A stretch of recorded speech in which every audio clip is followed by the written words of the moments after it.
So இன்றைக்கி டே 32ல் நமக்கு புஷ்ட்டு என்னென்ன ஒர்க் அவுட் இன்றைக்கி பண்ணியிருக்கேன்னு பாருங்கள். ஆல்ரெடி ஒரு ஃபுல் வீடியோ போட்டிருக்கேன், மறக்காமல் செக் அவுட் பண்ணி பாருங்கள், உங்களுக்கு டீட்டெயிலாக புரியும். ஸோ இப்போ என்னென்ன ஒர்க் அவுட் நான் பண்ணியிருக்கேன்னு ஒரு 5 reps மட்டும் நான் பண்ணி பார்க்குறேன். ஸோ நான் ஆல்ரெடி ஒர்க் அவுட் முடிச்சிட்டேன். ஸோ அதனால் ஒரு 5 repsக்குள்ளே நான் என்னென்ன ஒர்க் அவுட் பண்ணுறேன். ஒரு 4 வேரியேஷன் பண்ணியிருக்கேன். நீங்களும் இது மறக்காமல் ட்ரை பண்ணி பாருங்கள். இந்த வீடியோஸை உங்கள் ஃப்ரெண்ட்ஸ்க்கு ஷேர் பண்ணுங்கள்.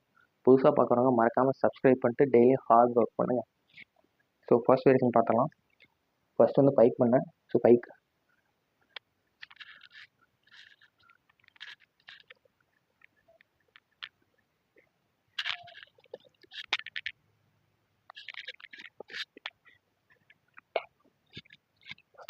ஸோ இது ஃபர்ஸ்ட் வேரியேஷன். ஸோ இதுதான் பண்ணேன். இதுக்கப்புறம் வந்து டைமண்ட் புஷ்அப்ஸ் பண்ணேன். ஸோ டைமண்ட் பார்த்தலாம்.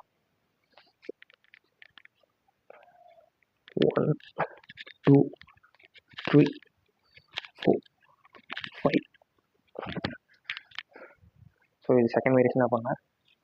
ஸோ தேர்ட் வேரியேஷன் என்னென்னு பண்ண பார்த்தீங்கன்னா ட்ரைசெப்ஸ் டிப்ஸ் பண்ணேன். ஸோ அதுவும் பார்த்தலாம்.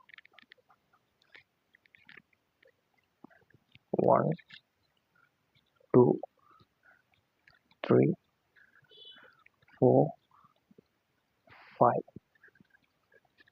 ஸோ நீங்கள் ட்ரைசெப்ஸ் டிப்ஸ் பண்ணும்போது ஃபுல் பேலன்ஸ் உங்கள் காலில் கொடுக்கணும்.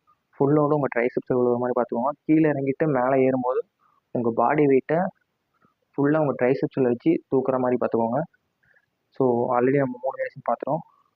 ஸோ ஃபைனல் வேரியேஷன் என்னென்னு பார்த்தீங்கன்னா நம்ம வந்து இன்க்ளைன் புஷ்அப் பண்ணிடணும். நான் இங்கே டேபிளில் பண்ணியிருக்கேன். நீங்கள் இதோட ஹைட் கொஞ்சம் கம்மியாக இருந்தால் அதில் பண்ணால் இன்னும் எஃபெக்டிவாக இருக்கும். ஸோ ஃபைனல் வேரியேஷன் நான் தான் பண்ணேன். 1 2 3 4 5 6 7. ஸோ இன்றைக்கி இந்த 4 வேரியேஷன் நான் பண்ணேன். ஸோ ஒரு 20 minutesக்குள்ளே அந்த ஒர்க் அவுட்ஸ்லாம் முடிஞ்சிச்சு.